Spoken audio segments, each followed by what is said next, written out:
मेरठ। नमस्कार मित्रों, नमस्कार, सादर नमस्कार।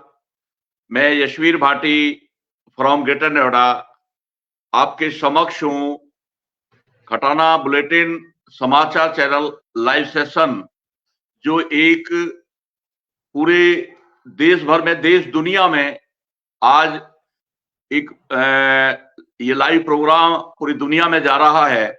मैं सर्वप्रथम आभार व्यक्त करता हूं खटाना बुलेटिन की तमाम टीम को और डॉक्टर संजय खटाना जी को मैं आभार व्यक्त करता हूं, धन्यवाद करता हूं जिन्होंने गुर्जर समाज के लिए ये एक अपना समाचार चैनल जो है समर्पित किया है। सोशल सामाजिक जो हमारा डोमेन है उस पर हम कैसे आगे बढ़ सकते हैं, स्वास्थ्य के को लेकर, रोजगार को लेकर और व्यापार को लेकर हम 4 विषयों पर ये लाइव सेशन कर रहे हैं और लगातार ये आगे बढ़ रहा है। तो मैं पुनः खटाना बुलेटिन को आभार व्यक्त करते हुए और मेरे समक्ष आज हमारे मेहमान हैं, जो गेस्ट है खटाना बुलेटिन लाइव सेशन में, श्रीमती ममता भटाना जी जो फरीदाबाद से हैं, हरियाणा फरीदाबाद से हैं, जो फरीदाबाद के अंदर एक बहुत बड़ा नामचीन स्कूल ग्रीन वैली के नाम से आप उसकी एक तरह से मानिए कि होलसोल है, संस्थापिका है और बहुत ही शानदार तरीके से अपने आज के जो परिप्रेक्ष्य है जो एजुकेशन का, किस तरह से जो आधुनिक शिक्षा जो है बच्चों को दी जाए और ये तमाम बातें जो को लेकर आज हम शख्सियत जो हमारे मेहमान है श्रीमती ममता भटाना जी जो फरीदाबाद से हैं, आप हम सबके समक्ष हैं। थोड़ा डिस्कनेक्ट हो गई हैं तो उससे अब मैं आप सभी जो भी श्रोता, जो भी दर्शक इस लाइव सेशन में जुड़े हुए हैं, मैं सभी का हार्दिक स्वागत करता हूं, आभार व्यक्त करता हूं कि ये विचार की जो बयार है ये पूरे देश और दुनिया में गुर्जर समाज को एक दिशा के लिए आगे बढ़ रही है। सभी लोग बहुत इंतजार के साथ इस प्रोग्राम का इंतजार करते हैं और ये हर रोज 9 बजे इसी समय ये शख्सियत के नाम से ये आपको मिलता रहेगा। आपको समक्ष ये अलग अलग जो गुर्जर समाज की डिग्निटी है, जो शख्सियत है, विभिन्न विभिन्न फील्ड में, विभिन्न विभिन्न क्षेत्रों में वो आपके समक्ष निरंतर आती रहेंगी और हम इस अभियान को निरंतर जारी रखे हुए हैं। और मैं अब ममता भटाना जी जो हाईली क्वालिफाइड पर्सनालिटी हैं और एक बहुत ही मुकाम आपने अपने जीवन में हासिल किया है, तो मैं आपका इस लाइव सेशन में हार्दिक स्वागत करता हूं और मैं आपसे आप स्वयं अपना परिचय भी दें और अपने जो आपका बचपन है, आप एक ग्रामीण परिवेश से जो हरियाणा में फरीदाबाद के पास ही मुजेड़ी गांव है, आप कपासिया गोत्र से हैं, जो फादर की साइड से जो गोत्र है, और कपास मुजेड़ी से चलकर जो आपकी यात्रा, बचपन की यात्रा माँ बाप के लालन पालन में उनके संस्कार के साथ आगे बढ़ती है, तो मैं ममता जी से आग्रह करता हूं कि आप अपने बारे में बताएं और गुर्जर समाज में जो आपका ये सारी यात्रा है उसके बारे में आप बताएंगे। ममता जी, ममता भटाना जी। बाबूजी, सर्वप्रथम आपको नमस्कार और बहुत आभारी कि आपने इतना ब्रीफली मेरा परिचय दिया और साथ में खटाना बुलेटिन से को भी मेरा बहुत बहुत धन्यवाद कि उन्होंने एक ऐसा प्रोग्राम चलाया, एक ऐसी मुहिम चलाई जो केवल हमारे समाज के लिए है और जिनको अंकित करके वो यहाँ पर लाते हैं और बहुत सारे लोगों से रूबरू कराते हैं। तो एक अच्छे व्यक्तित्व को सामने ला करके बहुत सारे जीवनों में परिवर्तन भी आता है, ऐसी बात नहीं है। तो एक अच्छी सकारात्मक सोच के साथ उन्होंने ये कार्यक्रम शुरू किया, तो उसके लिए वो बहुत बहुत शुक्रिया के मैं मानती हूँ कि शुक्रिया जाता है उनको। और आपने समाज के नाते भी और एक पिता तुल्य हैं आप मेरे, एक बेटी के नाते भी आपने मुझे बहुत सम्मान दिया है। उसके लिए मैं आपकी ऋणी हूँ और सदैव रहूंगी भी। जी, शुभाशीष। जैसा कि आपने प्रोग्राम का नाम रखा है शख्सियत, तो एक बहुत बड़ी जिम्मेदारी होती है एक शख्सियत के ऊपर। तो शायद हम तो उसमें नहीं है, लेकिन आपने अगर उसमें आका है तो बहुत बड़ी बात है मेरे लिए भी, मेरे परिवार के लिए भी। और जहां बात की आपने सामाजिक परिवेश की, साथ में हम जिस संस्कृति को मानते हैं, वहां की जिन परिवारों से हम आते हैं, जिस ग्रामीण परिवेश से हम निकलते हैं और शिक्षा अर्जित करते हैं, फिर कुछ अचीव करते हैं, तो हमारा समाज उसको बहुत बड़ी बात मानता है। और शायद इसी कारण एक महिला होकर के, और जैसी हमारी पृष्ठभूमि है कि हम गांवों से हैं, और गांवों को ये आका जाता है, माना जाता है कि साधन संपन्नता नहीं है वहां पर, और उन चुनौतियों का सामना करके पुरुष भी महिलाएं भी अगर जीवन में कुछ भी अर्जित कर पा रहे हैं तो अपने आप में बहुत बड़ी बात है। तो आपने जिक्र किया अपने प्रश्न में मेरे बचपन का। जी। तो बचपन, किसान परिवारों के बच्चे चाहे वो कहीं के भी हैं, सभी का समान जीवन होता है, वही खान पान होता है। हाँ, थोड़ा सा फर्क ये आ जाता है कि माता पिता अगर अवेयर होते हैं, एजुकेटेड होते हैं, तो शायद उसका बेनिफिट उनके बच्चों को मिलता है कि आप बहुत सारे बच्चों आपकी के लिए। जी। आपको जो पर्टिकुलर आपकी जो माता है, पिता है या दादा है या दादी हैं, आपको जो ये सारा मतलब एक तरह से एक संबल है, तो उस पर आप चीजों को फोकस करें।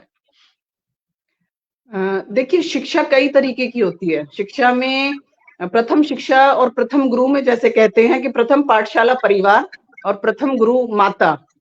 तो जैसी माता होती है, जैसा पारिवारिक माहौल होता है, तो बच्चे के व्यक्तित्व पर उसका पूरा प्रभाव आपको नजर आता है। ठीक उसी तरीके से मैं एक संयुक्त परिवार में पली बड़ी, बहुत बड़ा परिवार, और चाचा ताऊ साथ में, हर रिश्ता ईश्वर ने मुझे बख्शा। केवल दादी मुझे नहीं मिली मेरे जन्म से, बाकी प्यार में, परिवार में, परवरिश में मुझे किसी तरीके की कोई कमी नहीं मिली। और सौभाग्यशाली मैं इसलिए भी मानती हूँ अपने आप को कि मेरी परवरिश भाइयों के साथ में हुई है। मेरे 12 भाई रहे ज्वाइंट फैमिली में। और हाँ, बहुत मंचों पर बात होती है कि स्त्री के सम्मान को लेकर के, मैंने अपने परिवार में महिलाओं का सम्मान बहुत देखा कि मेरे पिता अपनी बहनों का बहुत सम्मान करते थे, और वही चीजें हमें भी मिली। हमें भाइयों से पहले स्थान मिला, हर चीज हमें भाइयों से पहले मिली, दर्जा हमें उनके समान मिला। हमें कभी अपनी परवरिश में ये फर्क नहीं लगा कि भाइयों के लिए कुछ अलग नियम होते हैं या बहनों के लिए कुछ अलग नियम होते हैं। सेम वही एजुकेशन, उनसे बेहतर स्कूल। अगर वो ड्राइव कर रहे हैं तो हम भी ड्राइविंग सीख रहे हैं, वो जो काम कर रहे हैं हम भी वही कर रहे हैं। तो बंधन और ये सब माहौल हमें नहीं परवरिश में दिया गया।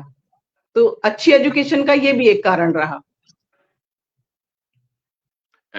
ये आपके लिए प्लस है कि हमारा जो ये गुर्जर समाज है थोड़ा परंपरागत ट्रेडिशनल चीजों को, और लड़कियों को जैसे पहले तो पढ़ाता ही नहीं था, और लड़कियों पे ये पाबंदी थी कि तुम ऐसा नहीं पहनोगे, ऐसे नहीं करोगे, वहां नहीं जाओगे, ये सारी चीजें रही। लेकिन आपको खुले दिल दिमाग का जो विरासत मिली है अपने परिवार के रूप में, अपने माता पिता और सभी जॉइंट फैमिली आपने बताया, तो आपकी जो एजुकेशन, प्राइमरी एजुकेशन और जो एजुकेशन आपकी हाई स्कूल रही है या सीनियर सेकेंडरी रही है या ग्रेजुएशन या पोस्ट ग्रेजुएशन, उसकी जो आपके साथ जो कनेक्शन है उसका, उस पे आप थोड़ा सा बताएं। जैसा कि मैंने कहा कि पारिवारिक माहौल जो था वो शिक्षित था, और दादाजी जो थे वो गांव के सरपंच रहे। उसके बाद में लंबी राजनीति के बाद ताऊ जी भी मेरे सरपंच रहे। मेरे पिता जो हैं वो CSIR से रिटायर्ड रहे, वो सरकारी अधिकारी रहे। और माता गृहिणी थी, लेकिन कुशल गृहिणी की श्रेणी में थी क्योंकि वो शिक्षित थी। तो अवेयरनेस का जो एक इम्पैक्ट आता है बच्चे की पर्सनैलिटी पे, वो माँ से भी आता है। तो एक एजुकेटेड माँ मुझे मिली, उसका बेनिफिट भी मुझे मिला। दूसरी चीज रही शिक्षा की, तो शुरुआती शिक्षा जो है हमारे नजदीकी शहर में एक प्राइवेट स्कूल से मेरी शुरू हुई। वहीं से मैंने शुरुआत की मेरे ब्रदर के साथ, और उसी तरीके से उसी क्रम में मैं आगे जो भी हमारे शहर का सर्वश्रेष्ठ स्कूल रहा, उसमें मेरे माता पिता की प्रायोरिटी रही कि मेरी बच्ची उस स्कूल में पढ़े। लेकिन जैसा आप कह रहे हैं कि हाँ, बंधन बंधन भी होते हैं समाज में, हर समाज के होते हैं, एक क्राइटेरिया होता है सभी का, और वो समाज ने अगर बनाए होते हैं तो शायद उसमें बेटा हो, बेटी हो, स्त्री, महिला कोई भी है, वो उसकी सुरक्षा को मद्देनजर रख करके बनाए जाते हैं। तो वो कभी भी गलत नहीं होते, और आपके करियर में, आपकी सफलता में वो कोई बैरिकेड का काम भी नहीं करते। हाँ, अगर आप में कुछ एबिलिटी है, कुछ अलग स्तर की योग्यता है, तो आप उसको क्रॉस कर जाते हैं। लेकिन वो प्राथमिकता उसकी सुरक्षा ही होती है, और वो होनी भी चाहिए। तो मेरे माता-पिता का भी यही था कि हाँ, अच्छा ट्रांसपोर्ट फैसिलिटी हो स्कूल की, वो मेरे बच्चे को लेकर के जाए। और जैसा हमारा समाज है जो कि बहुत वरीयता नहीं देता, आप खुद मुझसे ज़्यादा बड़े हैं, आपने मुझसे ज़्यादा समाज को जाना है। तो बेटियों की शिक्षा का एक कारण ये भी है कि दूरस्थ स्कूल और कॉलेज का होना, वहां तक साधनों का ना होना, और समाज पहले और आज में कोई ज्यादा परिवर्तित नहीं हुआ है। महिलाएं पहले भी बहुत सुरक्षित दायरे में रखी जाती थी, और आज भी रखी जाती हैं, और रखनी भी चाहिए, ऐसा बिल्कुल गलत नहीं है। जब आप एजुकेशन, हायर एजुकेशन या मिडिल या सीनियर सेकेंडरी एजुकेशन, उस समय आपने सपना क्या सजोया था कि मुझे कहाँ पहुंचना है? एक हर बच्चे का सपना होता है, या आपको कहीं प्रेरणा रही होगी कहीं ना कहीं से, फैमिली मेंबर से या कहीं से जो आपको प्रेरणा मिली, उसके बारे में आप थोड़ा बताएं।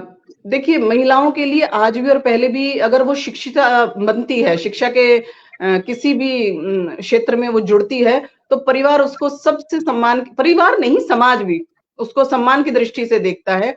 एक तो कारण ये है कि शिक्षिका बनी, दूसरी बात ये है कि काफी सारा समय वो अपने परिवार को दे पाती है, तो वो अपनी शिक्षा को भी उपयोग में लाती है, एक अच्छा ऑक्यूपेशन वो चुनती है, और दूसरा वो है कि अपने परिवार को भी अनदेखा नहीं करती। तो ये सभी की प्रायोरिटी होती है, खासतौर से हमारे समाज में, कि महिला अगर शिक्षित है तो बहुत अच्छी बात है।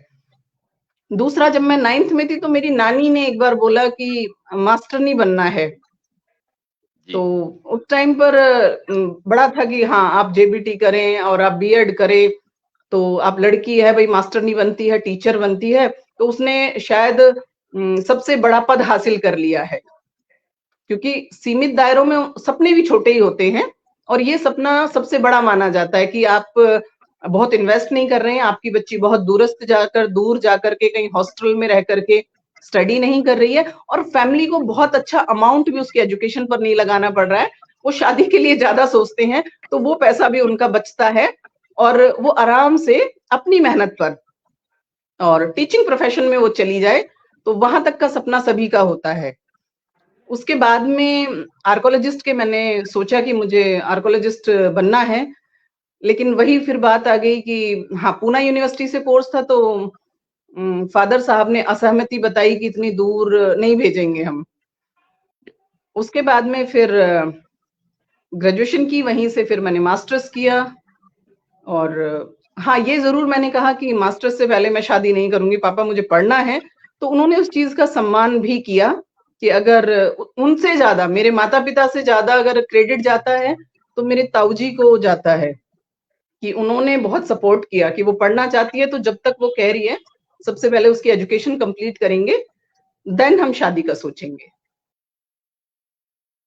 तो आप मास्टर के बाद मतलब आपकी शादी हो गई, और फिर आप ससुराल आ गए। वहां पर आपको क्या कुछ एक्सपीरियंस हुए? क्योंकि एक बेटी जब, अब जैसे कि आपने सारा बताया है, आपका लालन पालन बहुत अच्छे एजुकेटेड परिवार में हुआ, और बहुत साधन संपन्न परिवार के साथ जो है, भाइयों के साथ, चाचा ताऊओं के साथ, और सब कुछ आपके पास था। अच्छे स्कूल में आप पढ़े, अच्छे कॉलेजेस में आप गए, अच्छी एजुकेशन आपको मिली। और एक बेटी जब दूसरे परिवार में जब जाती है, ससुराल में जाती है, तो उसको ये भी पता नहीं होता कि मेरे ससुराल वाले कैसे हैं, जो भी इन लॉज हैं, उनमें वो एक तरह से अनजान जाती है।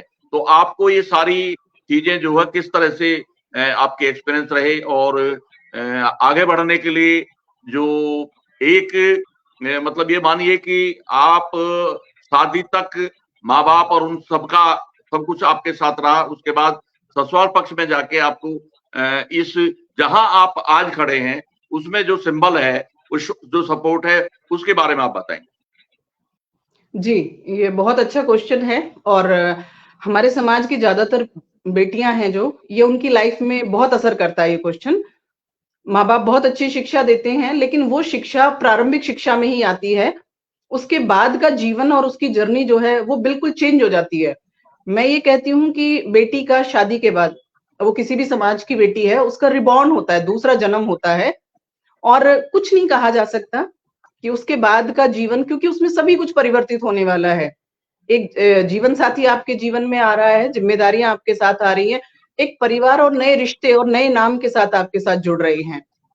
आपकी जिंदगी में बहुत सारी चीजें जो आपको पता नहीं है, वो लोग, वो स्थितियां, वो हालात, वो सब आपकी इमेजिनेशन से परे के होते हैं। और मैं कहती हूँ फिर लड़की दोबारा से महसूस करती है कि मेरा एक जन्म फिर से हुआ है, और फिर से वो दोबारा उसको अपनी सारी चीजें प्रूव करनी होती हैं। तो उसमें शिक्षा का और अशिक्षित होने का कोई बहुत बड़ा रोल नहीं है। तो मैं बहुत लकी हूँ कि मुझे वहां भी बहुत संघर्ष कुछ ऐसा करना नहीं पड़ा। जैसा कि हम सोच करके आते हैं, हर माँ अपनी बेटी को समझाती है शादी से पहले कि आपको दूसरे घर में जाना है और ऐसा वहां होगा, जीवन साथी है, या बड़ा सास का नाम लेकर के बहुत डराया जाता है, काम का नाम लेकर के बहुत डराया जाता है। तो जब पिता और ताऊजी बहुत ज्यादा प्यार देते थे, तो माँ कभी कभी डराती हैं कि ये करना है, ये नहीं करना है। तो पिता बड़े बोल्ड होके कहते थे कि कोई जरूरी थोड़ी है ये सब करना है। तो वो कहती है हर बेटी को करना होता है, हम नहीं कर रहे हैं क्या, करना पड़ेगा। तो वो जेंडर का बहुत ज्यादा फर्क समझ ही नहीं आया, क्योंकि परवरिश समान भाव से हो रही थी। तो ऐसा लगा नहीं, ऐसा लगा जैसा मैंने आपको कहा कि बेटी का जो समाज होता है वो उसका परिवार होता है। तो मुझे लगा कि यही हमारा समाज है, जैसा हमें शादी से पहले माता पिता हैं, परिवार है, वही शायद शादी के बाद मिलता है। हाँ, थोड़ा सा चेंज होता है क्योंकि उसमें रिस्पॉन्सिबिलिटीज बढ़ जाएंगी। यहाँ आपको जितनी संवेदनाएं माता पिता रखते हैं, शायद उस संवेदनाएं कर्तव्य का रूप ज्यादा ले लेंगी, तो ड्यूटीज आपकी मल्टीपल हो जाएंगी और वो प्रेशर आप पर जरूर आने वाला है। लेकिन जब शादी हुई तो शादी के बाद में ये फैक्ट है कि बिल्कुल चेंज मेरे को एटमॉस्फेयर मिला, बिल्कुल अलग एकदम से।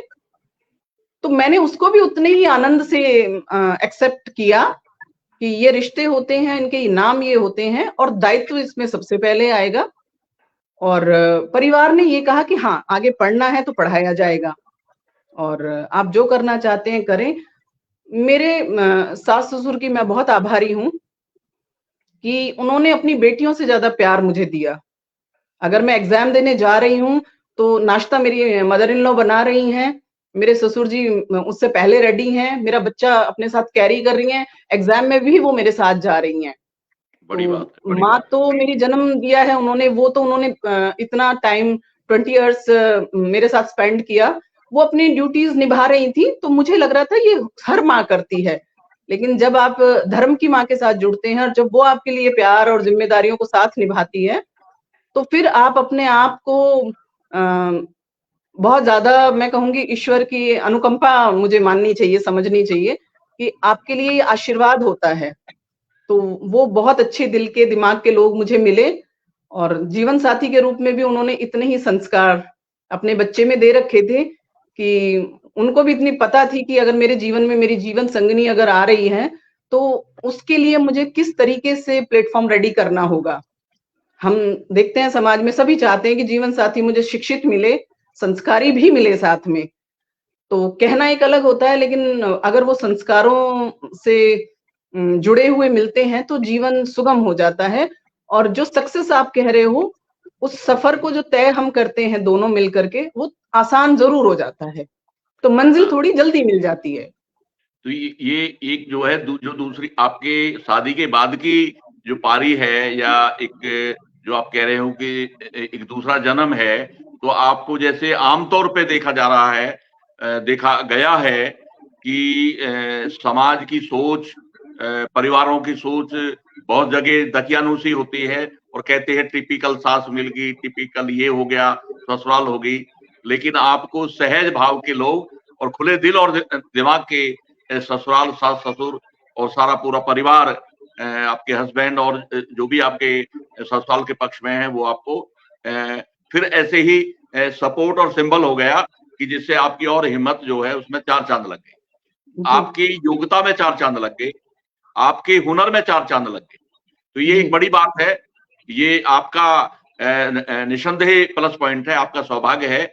ये चीजें निरंतर आगे बढ़ती गई। अब उसके बाद जब आप एजुकेशन ये सब कुछ हो गया, तो उसके बाद आपने क्या क्या कुछ प्लान किया और क्या आपने लाइफ में अपनी में अचीव किया?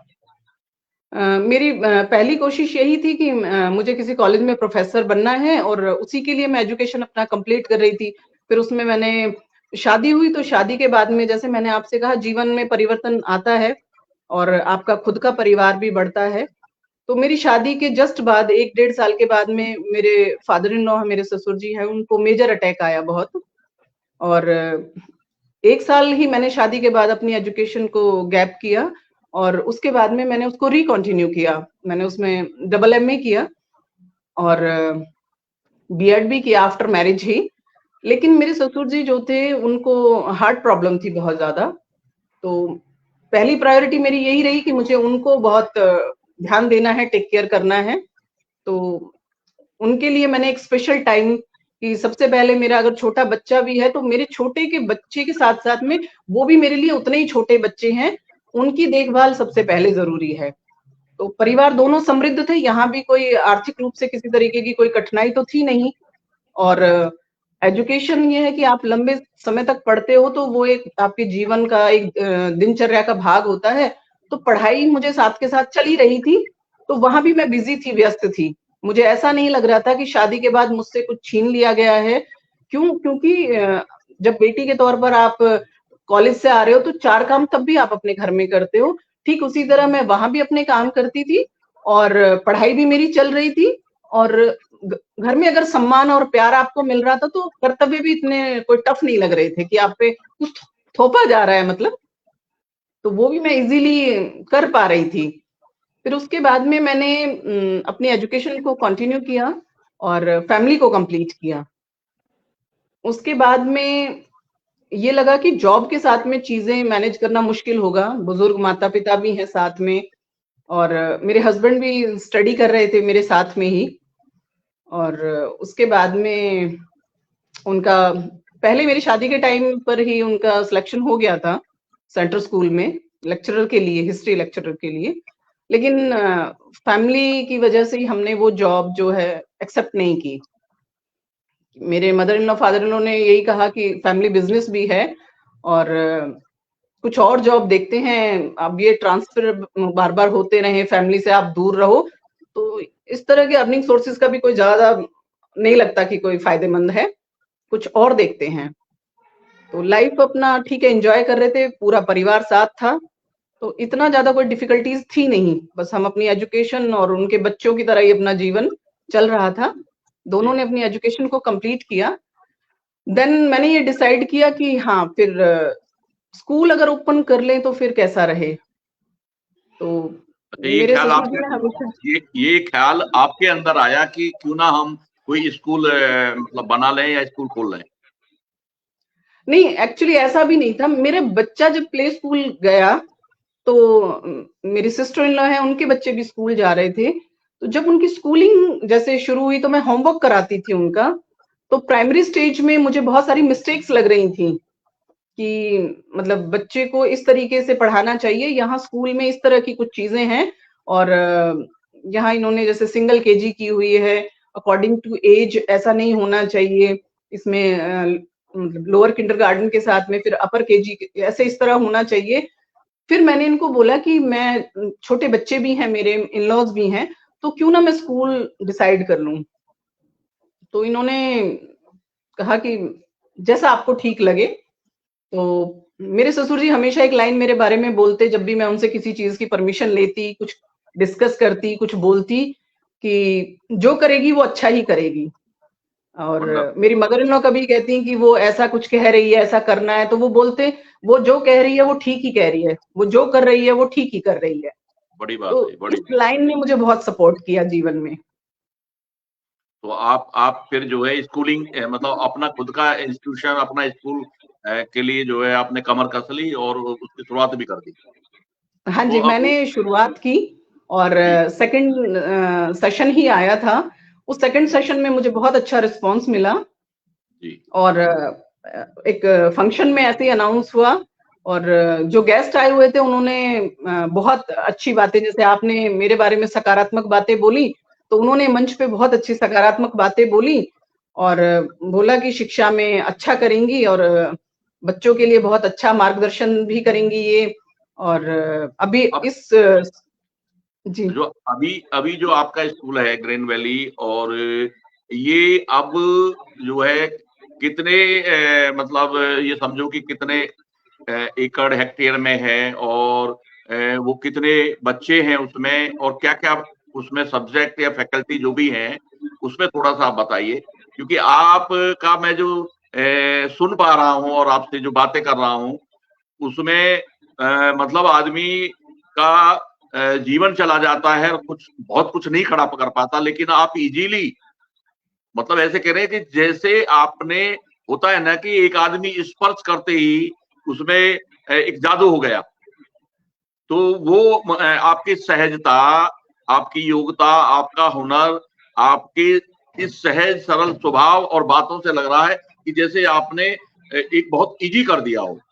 तो उसपे आप बताइए कि जो आपका आज इंस्टीट्यूशन है, जो आप स्कूल बढ़िया शानदार स्कूल चला रहे हैं ग्रीन वैली के नाम से, आपका वो सब सारा जो मतलब एक आपकी जो कल्पना थी जो साकार हुई है, उस पर थोड़ा बताएं आप। बस उसमें इतना कोई, जैसे आपने कहा बार बार एक शब्द की डिफिकल्टीज नहीं लगी। देखिए डिफिकल्टीज तो हमेशा होती हैं, वो दिन का जब सूरज निकलता है उसके साथ हर दिन हमारे सामने होती हैं, चुनौतियां होती हैं।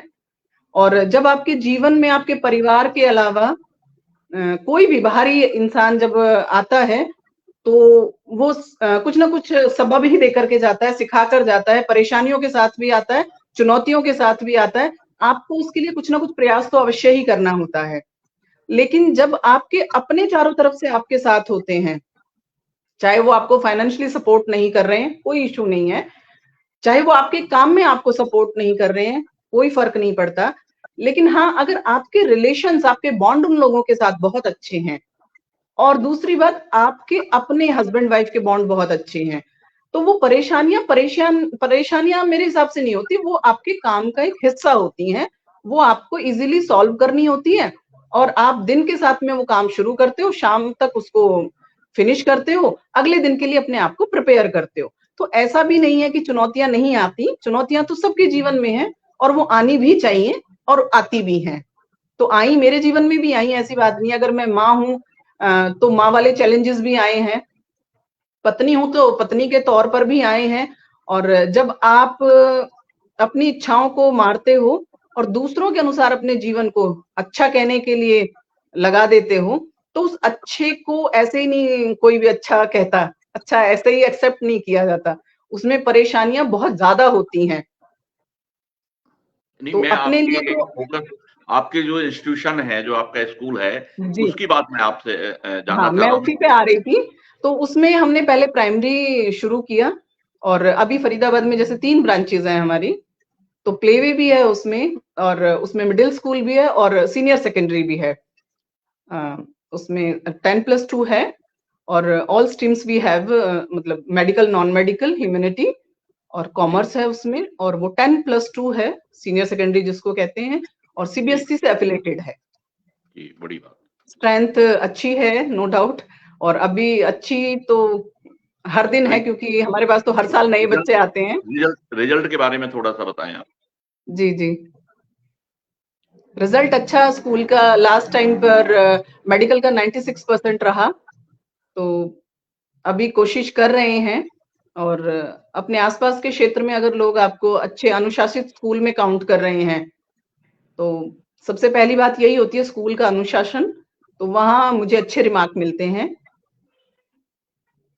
जी, जी, जी। जी। अब जैसे ये तकरीबन 30 मिनट का ये कार्यक्रम जो है कंक्लूड हो चुका है और बहुत सारे दर्शकों ने खटाना बुलेटिन लाइव सेशन को, बहुत सारे दर्शकों ने इसको सुना है, देखा है और निश्चित तौर से वो कोई ना कोई उनको गेन करने के लिए, अब ये आप ये देखिए कि आप एक सफल बेटी बनी अपने मायके में, अपने पीहर में, और आपके साथ पूरा परिवार आपके मायके में, चाचा, ताऊ, भाई, फादर, मदर और सारे लोग आपके साथ खड़े थे। तो एक सफल बेटी का रोल आपने मतलब निभाया है और जिया है, और ससुराल में आके आप ससुराल पक्ष से एक सफल बहू बनी, एक सफल माँ बनी और एक सफल पत्नी बनी। देखिए, होता है कि ये कहीं ना कहीं हमारे साथ ही चलता है सारा चीज, जिसको कहते हैं कि हमारे शास्त्रों में भी, चाहे आप दुनिया के किसी भी मतलब नॉलेजेबल मतलब बुक्स में आप जाएं या दुनिया के दर्शन को हम जब देखेंगे तो सारा जो है खुद के साथ चलता है। तो ये आपको प्रकृति ने, नेचर ने जो नवाजा है आपके अंदर, जो ये प्रतिभा है, इस सबको अपना बना लेते हो। आपके ससुर साहब ये कह रहे कि ये जो करेगी ये कुछ बेटर से बेटर ही करेगी, जो कुछ करेगी अच्छा करेगी। तो ये आपके साथ ये जो मैं तकरीबन आधा घंटे का जो लाइव सेशन में मतलब आपके समक्ष हूं और ये सारी बातें कर रहा हूं, सारी चीजें हुई हैं, तो मैं अभी इसमें इस लाइव सेशन के मतलब कंक्लूड होने से पहले मैं आपसे ये सारी चीजें ये साझा की हैं, आपने सारी अपनी जर्नी साझा की है, रिजल्ट आप अच्छे दे रहे हैं, अपनी जीवन की यात्रा आपकी सक्सेस यात्रा है। निस्संदेह आप एक शख्सियत हैं गुर्जर समाज की, एक सफल बेटी और अपने ससुराल पक्ष से सफल बहू।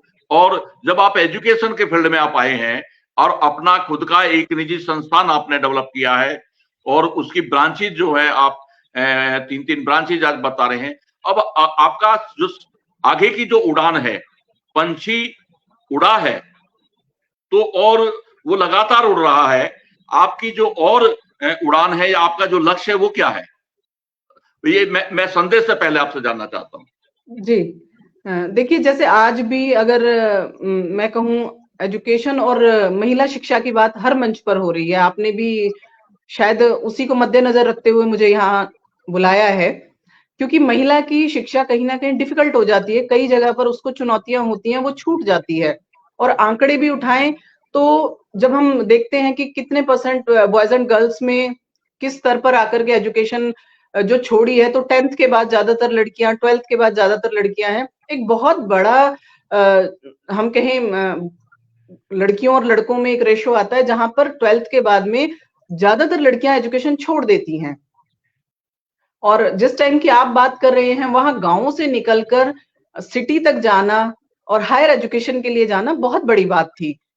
तो मैं कहीं और से नहीं आई, मैं उसी समाज का हिस्सा हूं, वहीं से मैं निकली। ठीक है, समृद्ध परिवार होने में आपको फैसिलिटीज मिल जाती हैं, लेकिन आसपास के लोगों की मानसिकता आपको जरूर समझ में आ रही होती है।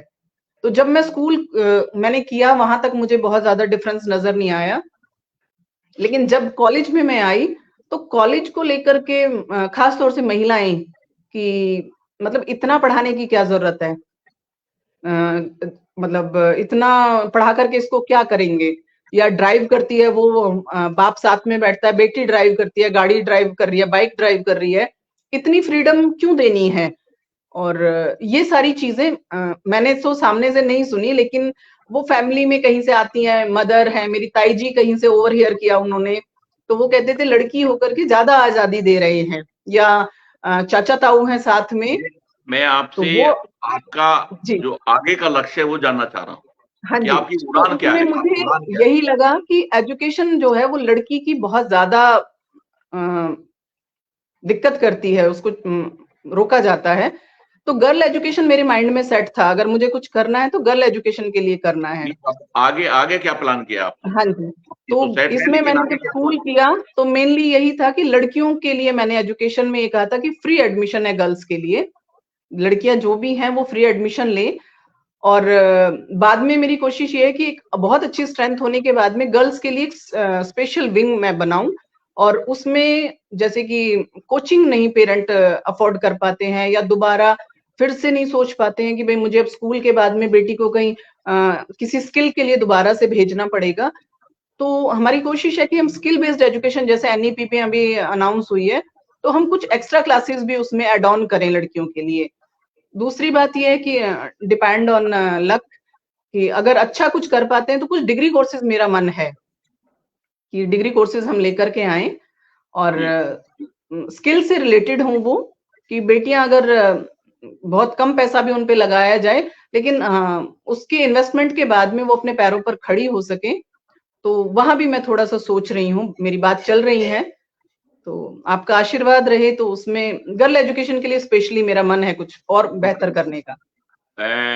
बहुत बहुत धन्यवाद आपका। और अब आप whole community, he and C, boys और गर्ल्स, वो आप लास्ट में आप क्या संदेश देना चाहते हैं कि आपने मुकाम हासिल किया और निरंतर आगे बढ़ रहे हैं, और जो ग्रामीण परिवेश के बच्चे हमारे या बैकवर्ड एरियाज के हमारे बच्चे हैं, ऐसी ऐसी परिस्थितियां हैं पूरे देश भर में गुर्जर समाज के साथ। अब ये देखिए कि वादियों में बकरवाल गुर्जरों की क्या पोजीशन है, या राजस्थान के इंटीरियर में क्या पोजीशन है, मध्य प्रदेश का क्या हाल है, ईस्टर्न यूपी में क्या हाल है। हालांकि हम लोग मानवतावादी लोग हैं, हम इंसानियत को परफर करने वाले लोग हैं। गुर्जर समाज हमेशा देश और समाज के प्रति समर्पित रहा है। लेकिन मैं आपसे ये जानना चाहता हूं कि इस पूरे होल कम्युनिटी को, हमारे बेटे और बेटियों को, आने वाली जनरेशन को क्या संदेश देना चाहिए? देखिए, कोई भी कम्युनिटी है, यहाँ आप स्पेशली अपनी कम्युनिटी के लिए कह रहे हैं, लेकिन एक शिक्षाविद के तौर पर मैं सभी के लिए कहना चाहती हूँ कि आपके पास में बहुत लग्जरी नहीं है, प्रोस्पेरियस फैमिली से आप नहीं आते हो, कोई फर्क नहीं पड़ता। और देखिए, समृद्ध परिवार से भी आप हो और बहुत अच्छी फाइनेंशियली स्ट्रांग फैमिली से भी आप हो, उसके बावजूद भी बेटी हो या बेटा हो, केवल और केवल पहले भी और आज भी शिक्षा ही एकमात्र आपके पास में ईश्वर का दिया हुआ, लगाइए आपको बुद्धि दी है या आपके कर्म में है वो, या आपकी योग्यता से है, आप अपने आप में क्षमता पैदा कर सकते हो। केवल अपनी एजुकेशन पर काम करें, आपका जीवन आपकी सोच के मुताबिक होगा। आप जो चाहेंगे आप हासिल कर सकते हो, आप जो करना चाहते हो आप कर सकते हो, चाहे वो समाज के लिए है, चाहे वो विश्व के लिए है, चाहे वो अपने लिए है। आप शिक्षा के माध्यम से निजी जीवन के साथ भी न्याय करते हो और सामाजिक जीवन के साथ भी न्याय करते हो। तो शिक्षा है। और जैसे आप अभी बात कर रहे हो कि बकरवाल है या पहाड़ी क्षेत्रों में है, ठीक है, मैं मानती हूँ असुविधाएं हैं बहुत, लेकिन आज आपके पास में अगर आप बहुत टाइम फोन यूज कर रहे हो तो इंटरनेट की सुविधा ने जीवन को और भी आसान कर दिया है। आप चाहें तो बहुत अच्छा शिक्षक नहीं है उसके बावजूद भी, बहुत अच्छा स्कूल नहीं है उसके बावजूद भी, बस आपकी लगन आपके पास, आपका विजन होना चाहिए, आपका एम होना चाहिए, आप में खुद में क्षमता होनी चाहिए। जिसमें इच्छा शक्ति है वो कुछ भी हासिल कर सकता है। और इसका बिल्कुल भी मैं ये नहीं कहूंगी कि आप बहुत अच्छे पैसे वाले माता पिता हैं तो आपने ये अर्जित किया है, या आपके पास कुछ नहीं है तो आप में ज्यादा ललक थी कि मुझे कुछ हासिल करना है, ऐसा कुछ नहीं है। आपकी खुद की इच्छा पर है। ऐसा नहीं है समृद्धता से ही सब कुछ मिलता है, शिक्षा को आप पकड़ के रखो, एजुकेशन सब कुछ कर सकती है। बहुत बहुत बेहतर ये आपके विचार रहे, और बहुत शानदार संदेश आपने दिया है कि जब इंसान के अंदर इच्छा शक्ति होती है वो हर मुकाम हासिल कर लेता है। और ये ऐसे बहुत सारे उदाहरण पूरे विश्व भर में हैं। बड़ी बड़ी जो हस्तियां हुई हैं उन्होंने जरूर संघर्ष किए हैं और इच्छा शक्ति के बल पर बहुत बड़े मुकाम हासिल किए हैं। निसंदेह हमारी ये कम्युनिटी गुर्जर समाज और दूसरे लोग भी ये मैसेज लेंगे कि हमें मेहनत के बल पर, एजुकेशन के बल पर, अपने हुनर के बल पर हम व्यापार की तरफ भी बढ़ेंगे, हम हेल्थ की तरफ भी बढ़ेंगे, हम सोशल डोमेन में कुछ बेहतर करेंगे। इसी उम्मीद के साथ निश्चित तौर से कल कोई उम्मीद का नया सूरज उगेगा। मैं पुनः खटाना बुलेटिन को, उनकी उस पूरी टीम को आभार व्यक्त करता हूं, साधुवाद देता हूं। और आज की हमारी मेहमान का शख्सियत श्रीमती ममता भडाना जी को, जिन्होंने जो है अपने जीवन में मुकाम हासिल किया है और आगे खास तौर से लड़की एजुकेशन के लिए, उनको आगे बढ़ाने के लिए और उनको रोजगार परख शिक्षा देने के लिए आप पूरी तरह से सज्ज हैं। तो मैं आपका हार्दिक आभार व्यक्त करता हूं और मैं तो ये कहता हूं कि ये समाज की होनहार बिटिया को मैं सैल्यूट करता हूं। बहुत बहुत धन्यवाद, बहुत बहुत आभार। आपका बहुत बहुत आभार बाबूजी, बहुत बहुत शुक्रिया।